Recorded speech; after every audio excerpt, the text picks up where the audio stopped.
Hey guys, I'm going to start with a bit of mic faff to see if I can. Yeah, that's a good start. Good. Hi. Yes. So, like I said, like Zoe said, this is kind of my first stand-up experience. For some reason, I thought that would be less scary than singing. I'm now realising that was not the truth. So, basically, yeah, I'm Tina. I know Zoe from work. I just thought, like, the way that Zoe's framed tonight is amazing. It's just everyone's kind of supporting each other. So just try out things that bring you joy. So I'm doing the thing that scares the crap out of me more than anything. Great. So I thought, I'm scared of singing. Put that aside. I'm also really scared of needles. But I'm not going to get any needles out on stage. I thought that might be a bit much for a charity event, maybe. So put that aside. That's all fine. So what I thought I'd do is do a bit of stand up. Now, I don't really like the word stand up, so I was actually going to... That was bad, wasn't it? Gave it a go. Yeah. Okay, so something to get out of the way first and foremost is that... So you know how some people have like a resting bitch face? Okay, yes, yeah. Some people know that very well by the looks of things. No, so I don't have one of those, but you might notice if I look into the distance at some point, having a little think, that I have what you might want to refer to as a resting victim face. Look, I'll just show you.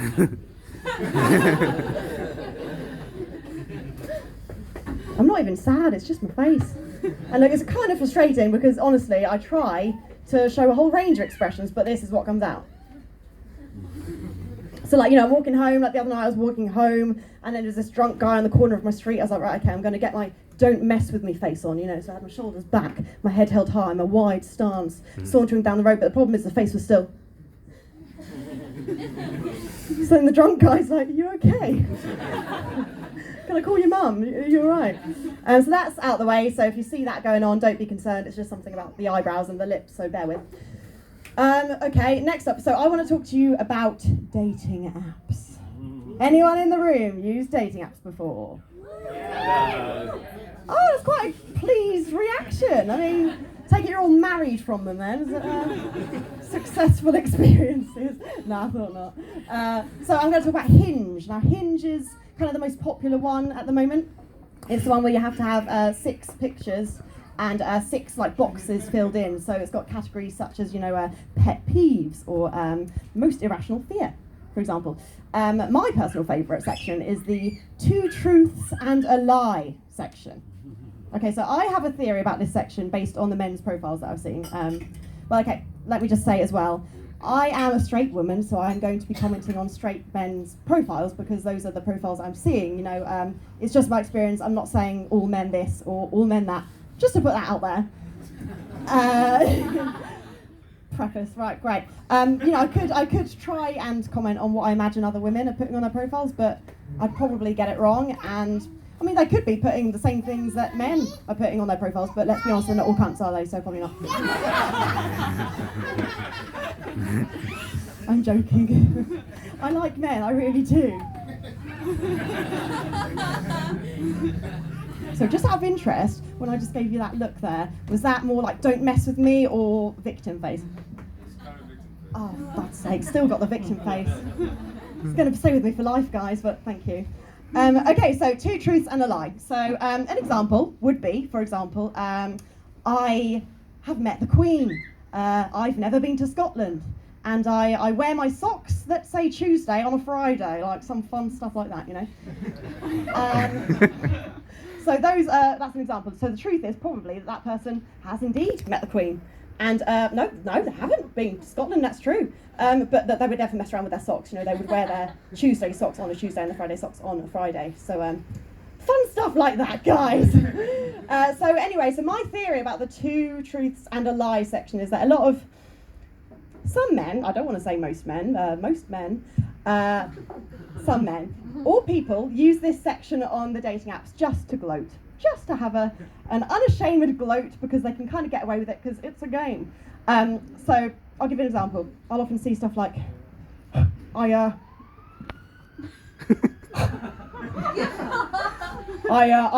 have a 6-pack. I ran a marathon in record time. And I don't own a flat in Camden. You know, or like another example would be like, I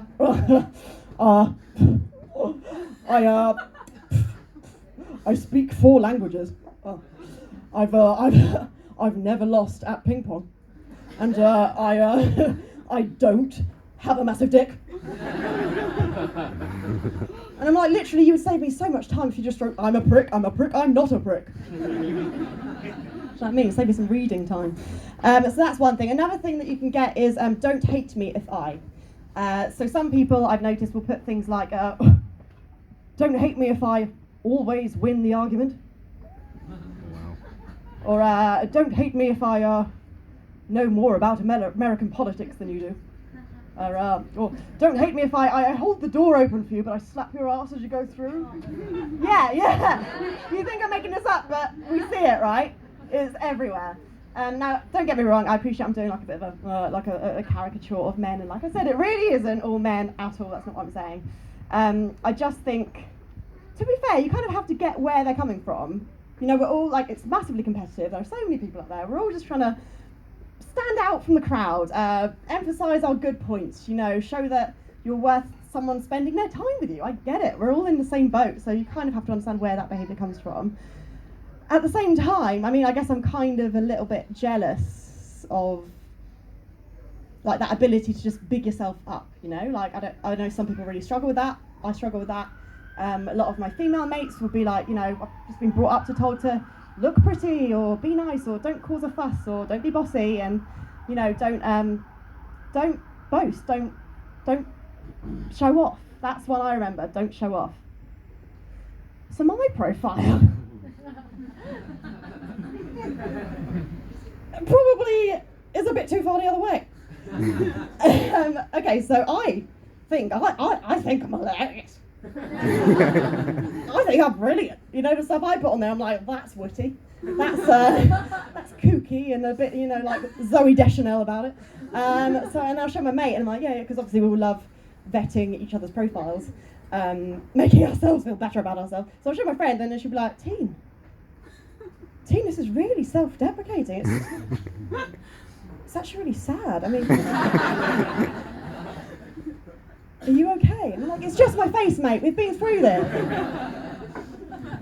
And she says, no, it's not your face. This is sad. Okay, I'll give you an example. So the kind of thing that I would put is, don't hate me if I don't manage to get the whole fork of food in my mouth in one go. Bye. Or, yeah, right, no good, right. Or, you know, don't hate me if I do that weird twitchy thing in my sleep and then I hit you in the nose and you have a nosebleed at 3 a.m. Yeah, it's not very good, is it?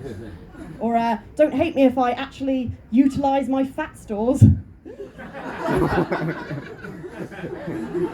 apparently that's sad. I mean, you tell me, but I don't know. I think it's really hard because, you know, if you boast about it, then you get ripped into, like I just have, of those blokes. But then if you are humble about it, then you sound like you hate yourself. I was like, I don't hate myself, I'm not sad, you know, despite the face. I'm not sad, I'm fine. But you know what, so I've kind of figured out, maybe there is some truth to it. Maybe we should kind of do what those men and women are doing, just be proud about what we do have. So, you know, state with confidence and commitment, something that you know will make you attractive to lots of people, because let's face it, if you don't, someone else will, and then she'll get that lovely bag of meat, and you're just... I don't call men that, by the way. I don't know where that came from. And you're falling by the wayside because of humility got in the way. Do you know what I mean? So maybe that's it. I mean, and then I'm just sat at home, you know, reorganising my Tupperware boxes and lids in a very efficient order, by the way, while listening to like gory murder podcasts and drinking gin out of tins, because I went on about how much I twitch in bed on my hinge, whereas she lied about not having a master's in biology. Now she's getting bloody banged by some hot guy in his flat in Camden. Do you know what I mean? So that, yeah, maybe there is truth in it. Maybe I just need to, you know, channel the cockiness. Do you know what? That's it. Okay. Here's my 2 truths and a lie, right? Okay. I'm scared of needles, but I still get my injections when needs be.